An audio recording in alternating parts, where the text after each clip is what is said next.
Hi everyone, welcome to Awaken into Love. It is the place to be if you're looking for wisdom, support, compassion, education, and an incredible community of people from all around the world who experience the same exact thoughts, feelings, and sensation as you. Yes, you're not alone. Yana, welcome, welcome, welcome. You're so not alone. This is a place to help you find freedom from ROCD, to help you find freedom from intimacy, anxiety, to help you awaken deeper within yourself and also within your partnership. As an owner of Awaken into Love, as a mentor, as a coach, as an educator, all on relationship OCD, that it is my duty to educate you on reassurance seeking as a compulsion. I speak about this with my course members, with my clients, with community members, but I felt that it was time for me to really speak about it to you watcher right now. And I know how important this topic is, especially if you follow us at Awaken into Love, especially if you watch these videos, especially if you read our Instagram posts and our stories. So I have a feeling that this specific video will be important for you. The good thing about ROCD is that it really actually forces us to become more intimate with ourselves if we take the Awaken into route of healing. And I say this because in order for us to understand if we're in a compulsion, if we're actually just seeking support, or if we're actually just wanting a sense of belonging, then we actually need to become more connected to ourselves. And the cool thing is that when we become more connected to ourselves, we actually start to become more connected to the world and also to our partner. So we can actually use reassurance and educate ourselves on reassurance as a compulsion in a way to become more connected with ourselves and our environment. So why does reassurance seeking happen? I mean, we're meant to have reassurance, but when does reassurance seeking actually end up worsening our RCD, making us feel worse? Now, for some people, they grew up in a household where their parents constantly mirrored their emotions. They were there. Their needs were met. Their attachment style ended up being secure. If a child was crying or if a child needed support, a caretaker would be there. They would validate the child's emotions. They would mirror the child's emotions and then teach them how to deal with their emotions, how to work with their emotions, how to create this safe container so this child could grow up and become an adult that felt secure, understood their needs, and also understood their boundaries. Now, if a child grew up in an environment where the caretaker was there, but then sometimes not, was hardly there, then this child may have grown up to have an anxious, avoidant, or disorganized attachment style. They grew up understanding that their needs couldn't be met, or that sometimes their needs were met, but not always. They might have grown up in a way where they didn't know how to handle or work with their emotions. But a child who grew up having a safe container, understanding how to work with their emotions, understanding how to self-regulate, then created this container, this adult, this inner adult that would carry them for the rest of their life. Now, the reason as to why an individual might have reassurance seeking is because they might not necessarily have that inner safe container built. They might not have that inner adult built. For me, I didn't have it at all. I had bits and pieces. My parents were incredible, and I do want to say this as well. It doesn't mean that your parents were bad or they did anything wrong. It's just the way that they might have related with you. But I needed to create this inner safety in this inner container as well. I needed to be able to regulate my own nervous system. And this is what reassurance seeking as a compulsion is teaching you. I also do want to say that other factors can contribute this as well. If your parents were constantly available, or if your parents, were constantly mirror your feelings, but then you later experience trauma, then that could also make that inner container feel unsafe. ROCD, for an example, also makes people not feel as though they can trust themselves. How can I trust myself if I have this thought, but this thought, which is right? How do I know, right? So these are all different things that could actually just make little fragments into our own safe container. Now, reassurance, again, I do want to say reassurance compulsion is teaching you how to lean into your own wisdom and yourself. Reassurance seeking as a compulsion is teaching you how to create your inner safe container within yourself. And once we create this inner safe container, this adult, this wisdom self, then we can actually navigate through life so much easier. We can actually find more fulfillment, not only within ourselves, but also within our partnership.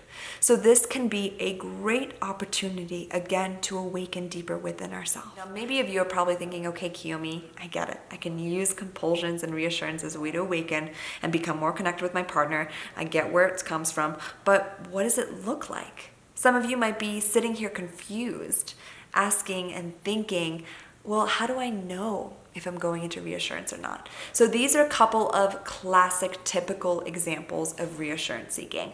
The first is Googling endlessly. Now, I'm not talking about the first time you Googled and looked at anxiety or what ROCD was. No, I'm talking about the constant need to Google.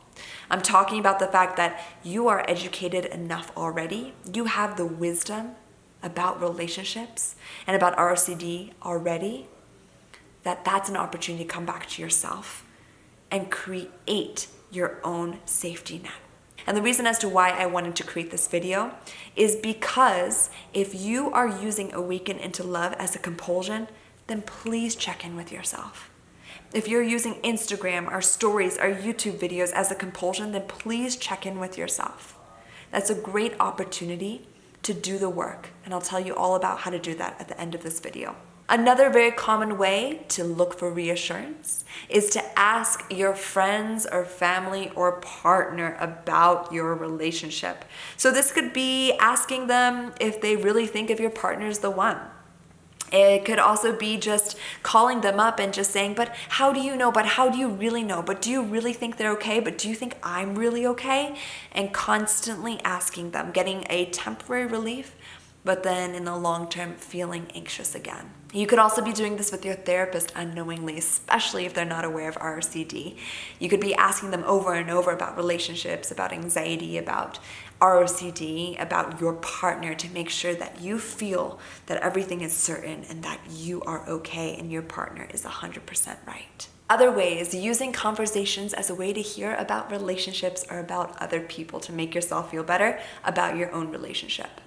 Looking up celebrity facts to hear about their relationship and to compare how long they've been in their relationship for and how long you've been in the relationship for and if it'll last or not. Hearing other stories on ROCD and comparing. Going through horoscopes, reassuring yourself about your relationship that you're compatible. Feeling the need to tell your partner over and over again about what you're experiencing in order to relieve your guilt and shame. We know that a client or a member is going into a compulsion when they are already educated on it, but they just want to seek external validation in order to relieve that sense of anxiety. If you are already educated on these topics, if you are already understanding on ROCD, on relationships, on love, but you're not cultivating your own wisdom, then you are most likely feeding into a compulsion if you're constantly doing research on it. And when I say constantly, I don't mean that one-time or two-time research. That's the first part of understanding ROCD. It is that education piece, and that is important. But the next part is to start really cultivating and strengthening that wisdom within. Compulsions come with a sense of urgency.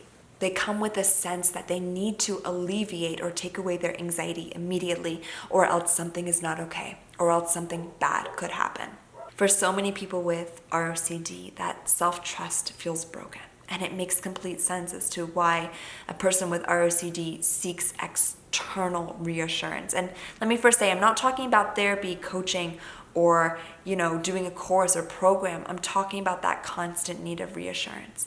But it makes sense as to why a person with ROCD goes into that, because they feel as though some part of their trust for themselves is broken. So they need to re-educate themselves. They need to bring themselves up to a state of understanding ROCD, what's going on, educating themselves, and then using specific tools in order to awaken and heal. First, this path does need assistance. It does typically need support. Whether an individual is working with a therapist, they're working with a coach, they're doing a program, or they're having a mentor who is really guiding them through the process of ROCD, who is really helping them start to create this sense of safety. And this could also be really, really important for someone who has a disorganized, avoidant, anxious attachment style. A therapist can really be the first person to really mirror their emotions and help them create a safe container within. This assistance, support, and education is really the building of the wisdom. It's really building of this parent that we didn't necessarily have. At Awaken into Love, we really feel as though, yes, education and understanding that wisdom is the first piece, which is why we educate our course members so much, and even our YouTube videos and our Instagram videos and our Instagram posts so much. But we need to start holding ourselves accountable when we feel as though we're going into those specific things as constant reassurance. So here are some ways that you can start to do the work and start to build this inner sense of a safe container and inner support for yourself. This is the way to break through the compulsions in an Awaken into Love way. Once we start to become aware, as I said in the beginning, then we can start to transform. The first part is that when you start to notice yourself wanting support, wanting help, when you're just about to Google, ask yourself if this comes from a place of anxiety or it comes from a place of curiosity. Usually a person with a compulsion will go into reassurance seeking when there's a sense of urgency there, almost as though they need to know the answer now, or the relationship is doomed, or there's something wrong with the relationship. That is a great opportunity for you to start to build your own wisdom, lean on your own education and knowledge, and not go into that compulsion. Ask yourself if you already know this answer or not. So what I mean by that is, if you've been here over and over and over again, if you've asked this same friend over and over again if your partner's right, if they're really right or not, do you have the answer? The answer is most likely yes. The answer to the fact that you need to start to build your own wisdom and your self-trust. Ask yourself how you can use this opportunity to build that self-wisdom and do the work. When you're about to go into assurance or reassurance, ask yourself what emotions are asking for care and support. Not the thoughts, but more of the emotions. How can you cultivate a sense of radical compassion? How can you cultivate a sense of mindfulness, as acceptance to the emotions, and start to build this inner safe container for yourself? If you're wanting support from your partner, if you're wanting reassurance from your partner, I know there's a fine line between going to a friend, going to a partner, going to a parent to ask for support. You can actually do this in a way to build more connection and more belonging to each other. And that way is to do something that we love to share within the Awaken into Love method, which is to ask for support from your feelings, not your thoughts. Because the more we come from our thoughts, the more we obsessively ask for reassurance from our thoughts, the more this feeds into the compulsion. So if you are feeling anxious, then come from that place of anxiety. Say, hey, I'm feeling anxious right now. Do you think you could just sit with me? Do you think you could hold me? Do you think you can just be present with me?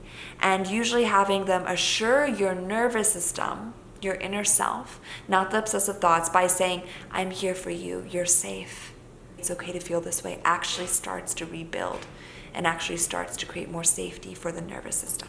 Again, if you're about to Google, or you're about to go into Awaken into Love, or you're about to look for other ROCD resources or about relationships, then really check in with yourself and use the first tip that I told you about. Reassurance is a great compulsion to actually build that inner refuge that we so desperately need. Compulsions are an opportunity for awakening. We just must do work with it. Again, as a reminder, we can educate ourselves constantly. There's a difference between education and also the exercises and the tools that we can start to use within the framework of starting to awaken. Once we have the education, once we have the knowledge, once we have the wisdom of being human, then we must do the work. We can't just read our way out of suffering. That does not work. We must do the work. So if you've noticed yourself being at the same spot over and over again, if you noticed yourself experiencing anxiety, experiencing fear with a sense of urgency, and you Google, you you ask for reassurance, you go onto a specific web page, you do anything to relieve that anxiety, then you are going into a compulsion. If it comes with anxiety, if it comes with a sense of urgency that you must know now. Use those opportunities as a way to awaken by doing the inner work. That is the greatest way to build that inner safe container that will help you for the rest of your life and also your partnership with your loving partner. That's it for today's video. I hope that brought more clarity to you. I hope that brought more peace to you just about understanding reassurance as a compulsion. I know it can feel like a lot, but just starting to become more aware of how we are taking different actions, of how we are thinking, of how we are obsessing, of how we're going into compulsions is the gateway toward healing. Once we have that awareness, then we can do deeper work. So if you're a place of awareness, then good for you. You're at a really important part of your ROCD awakening journey. Awareness is key. Awareness is that light that needs to be shined into the darkness so we can see better, so we can understand how to navigate the darkness even better. And also, in order for you to do the tools that your therapist has given you, that we've given you, that a coach has given you, in order for you to deeply awaken. You can find more information, of course, at awakenintolove.com. If you're interested in joining the course and community, you can find that at awakenintolove.com. Go to the top, ROCD, course, and community. And again, if you're new, feel free to download the free ROCD checklist. You can find that at awakenintolove.com. Here's to being human, everyone. This journey is a journey, and you're so not alone. Yana, I'll talk to you all soon. Take care. Bye-bye.